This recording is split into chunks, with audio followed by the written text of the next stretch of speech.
طسيم.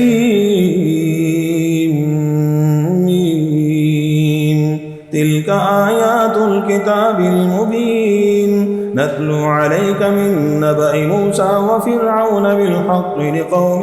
يؤمنون. إن فرعون علا في الأرض وجعل أهلها شيعا يستضعف طائفة منهم يذبح أبناءهم ويستحيي نساءهم إنه كان من المفسدين. ونريد أن نمن على الذين استضعفوا في الأرض ونجعلهم أئمة ونجعلهم الوارثين ونمكن لهم في الأرض ونري فرعون وهامان وجنودهما منهم ما كانوا يحذرون. وأوحينا إلى أم موسى أن أرضعيه فإذا خفت عليه فألقيه في اليم ولا تخافي ولا تحزني إنا رادوه إليك وجاعلوه من المرسلين. فالتقطه آل فرعون ليكون لهم عدوا وحزنا إن فرعون وهامان وجنودهما كانوا خاطئين. وقالت امرأة فرعون قرة عين لي ولك لا تقتلوه عسى أن ينفعنا أو نتخذه ولدا وهم لا يشعرون. وأصبح فؤاد أم موسى فارغا إن كادت لتبدي به لولا أن ربطنا على قلبها لتكون من المؤمنين. وقالت لأخته قصيه فبصرت به عن جنب وهم لا يشعرون. وحرمنا عليه المراضع من قبل فقالت هل أدلكم على أهل بيت يكفلونه لكم وهم له ناصحون. فرددناه إلى أمه كي تقر عينها ولا تحزن ولتعلم أن وعد الله حق ولكن أكثرهم لا يعلمون. ولما بلغ أشده واستوى آتيناه حكما وعلما وكذلك نجزي المحسنين. ودخل المدينة على حين غفلة من أهلها فوجد فيها رجلين يقتتلان هذا من شيعته وهذا من عدوه فاستغاثه الذي من شيعته على الذي من عدوه فوكزه موسى فقضى عليه قال هذا من عمل الشيطان إنه عدو مضل مبين. قال رب إني ظلمت نفسي فاغفر لي فغفر له إنه هو الغفور الرحيم. قال رب بما أنعمت علي فلن أكون ظهيرا للمجرمين. فأصبح في المدينة خائفا يترقب فإذا الذي استنصره بالأمس يستصرخه قال له موسى إنك لغوي مبين.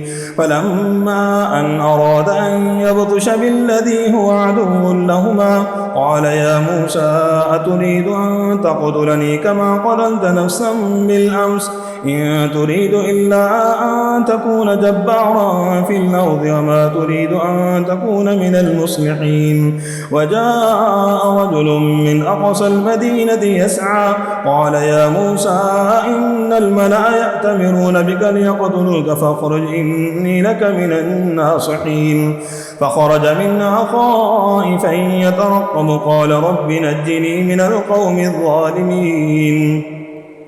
ولما توجه تلقاء مدين قال عسى ربي أن يهديني سواء السبيل. ولما ورد ماء مدين وجد عليه أمة من الناس يسقون ووجد من دونهم امرأتين تذودان قال ما خطبكما قالتا لا نسقي حتى يصدر الرعاء وأبونا شيخ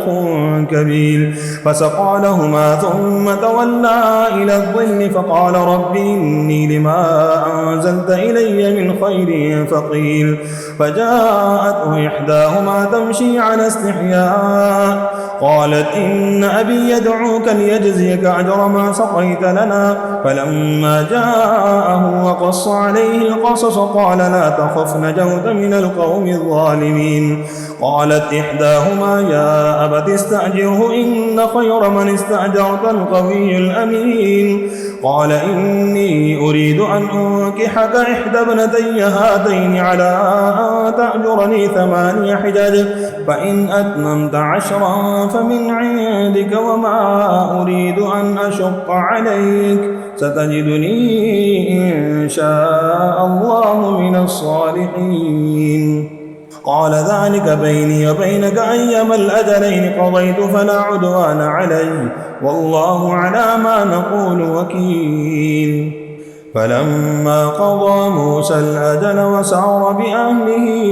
آنس من جانب الطور نارا قال لأهلهم كثوا إني آنست نارا لعلي آتيكم منها بخبر أو جذوة من النار لعلكم تصطلون. فلما أتاها نودي من شاطئ الوادي الأيمن في البقعة المباركة من الشجرة أن يا موسى إني أنا الله رب العالمين وأن ألق عصاك فلما رئيها تهتز كأنها جان ولا مدبرا ولم يعقب يا موسى أقبل ولا تخف إنك من الآمنين أسلك يدك في جيبك تخرج بيضاء من غير سوء واضم إليك جناحك من الرهب فذلك برهانان من ربك إلى فرعون وملئه إنهم كانوا قوما فاسقين. قال رب إني قتلت منهم نفسا فأخاف أن يقتلون وأخي هارون هو أفصح مني لسانا فأرسله معي رد أن يصدقني إني أخاف أن يكذبون. قال سنشد عضدك بأخيك ونجعل لكما سلطانا فلا يصلون إليكما بآياتنا أنتما ومن اتبعكما الغالبون. فلما جاءهم موسى بآياتنا بينات قالوا ما هذا إلا سحر مفترى وما سمعنا بهذا في آبائنا الأولين. وقال موسى ربي أعلم بمن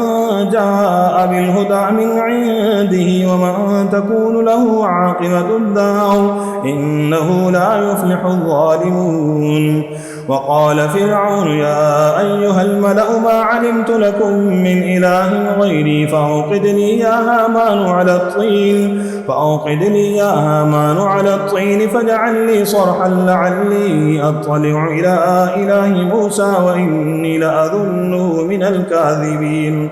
واستكبر هو وجنوده في الأرض بغير الحق وظنوا أنهم إلينا لا يرجعون فأخذناه وجنوده فنبذناهم في اليم فانظر كيف كان عاقبة الظالمين. وجعلناهم أئمة يدعون إلى النار ويوم القيامة لا ينصرون وأتبعناهم في هذه الدنيا لعنة ويوم القيامة هم من المقبوحين. ولقد آتينا موسى الكتاب من بعد ما أهلكنا القرون الأولى بصائر للناس وهدى ورحمة لعلهم يتذكرون.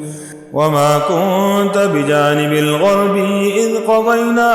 إلى موسى الأمر وما كنت من الشاهدين ولكننا أنشأنا قرونا فتطاول عليهم العمر وما كنت ثاويا في أهل مدينة تتلو عليهم آياتنا ولكننا كنا مرسلين. وما كنت بجانب الطور إذ نادينا ولكن رحمة من ربك لتنذر قوما ما أتاهم من نذير من قبلك لعلهم يتذكرون. ولولا أن تصيبهم مصيبة بما قدمت أيديهم فيقولوا ربنا لولا أرسلت إلينا رسولا فنتبع آياتك ونكون من المؤمنين. فلما جاءهم الحق من عندنا قالوا لولا أوتي مثل ما أوتي موسى أولم يكفروا بما أوتي موسى من قبل قالوا سحران تظاهرا وقالوا إنا بكل كافرون. قل فأتوا بكتاب من عند الله هو أهدى منهما أتبع إن كنتم صادقين فإن لم يستجيبوا لك فاعلم أنما يتبعون أهواءهم ومن أضل ممن اتبع هواه بغير هدى من الله إن الله لا يهدي القوم الظالمين ولقد وصلنا لهم القول لعلهم يتذكرون الذين آتيناهم الكتاب من قبله هم به يؤمنون وإذا يتلى عليهم قالوا آمنا به إنه الحق من ربنا إنا كنا من قبله مسلمين أولئك يؤتون أجرهم مرتين بما صبروا ويدرؤون بالحسنة السيئة ومما رزقناهم ينفقون وإذا سمعوا اللغو أعرضوا عنه وقالوا لنا أعمالنا ولكم أعمالكم سلام عليكم لا نبتغي الجاهلين إنك لا تهدي من أحببت ولكن الله يهدي من يشاء وهو أعلم بالمهتدين وقالوا إن نتبع الهدى معك نتخطف من أرضنا أولم نمكن لهم حرما آمنا يجبى إليه ثمرات كل شيء رزقا من لدنا ولكن أكثرهم لا يعلمون وكم أهلكنا من قرية بطلت معيشتها فتلك مساكنهم لم تسكن من بعدهم إلا قليلا وكنا نحن الوارثين وما كان ربك مهلك القرى حتى يبعث في أمها رسولا يتلو عليهم آياتنا وما كنا مهلك القرى إلا وأهلها ظالمون فما أوتيتم من شيء فمتاع الحياة الدنيا وزينتها وما عند الله خير وأبقى أفلا تعقلون أفمن وعدناه وعدا حسنا فهو لاقيه كمن متعناه متاع الحياة الدنيا ثم هو يوم القيامة من المحضرين ويوم يناديهم فيقول أين شركائي الذين كنتم تزعمون قال الذين حق عليهم القول ربنا هؤلاء الذين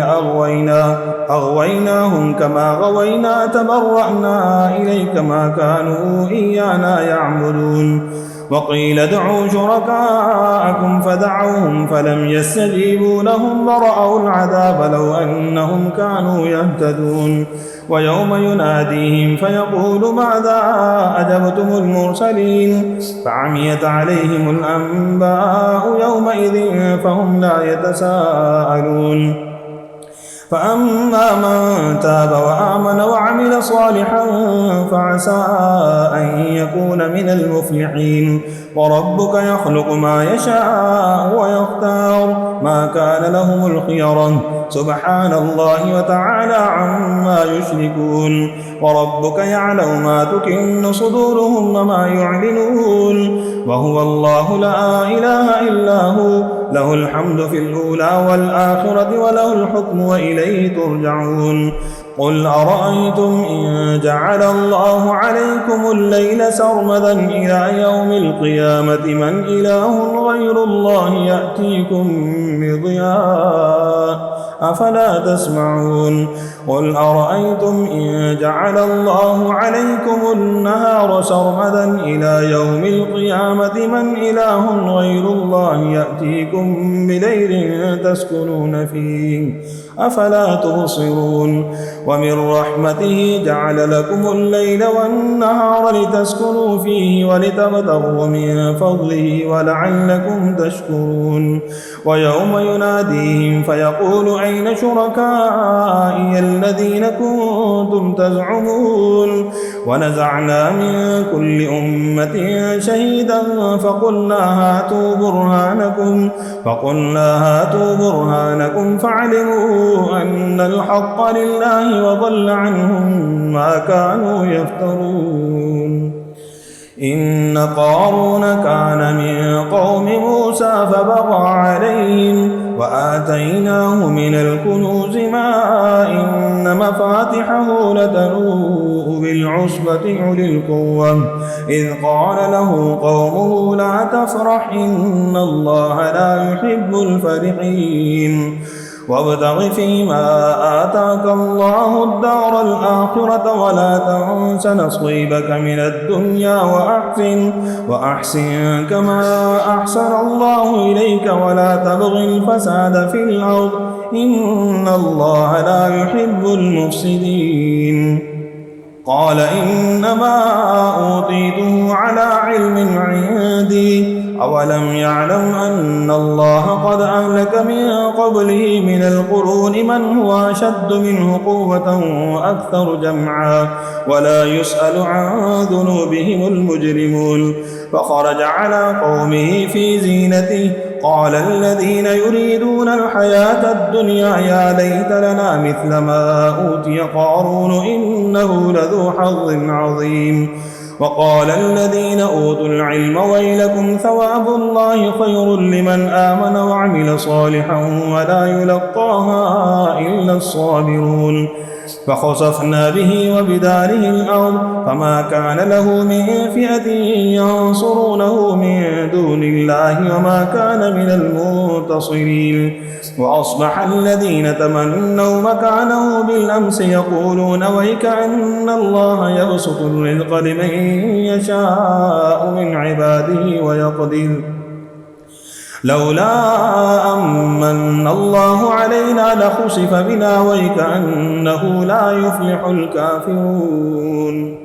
تلك الدار الآخرة نجعلها للذين لا يريدون علوا في الأرض ولا فسادا والعاقبة للمتقين من جاء بالحسنة فله خير منها ومن جاء بالسيئة فلا يجزى الذين عملوا السيئات إلا ما كانوا يعملون إن الذي فرض عليك القرآن لرادك إلى معاد قل ربي أعلم من جاء بالهدى ومن هو في ضلال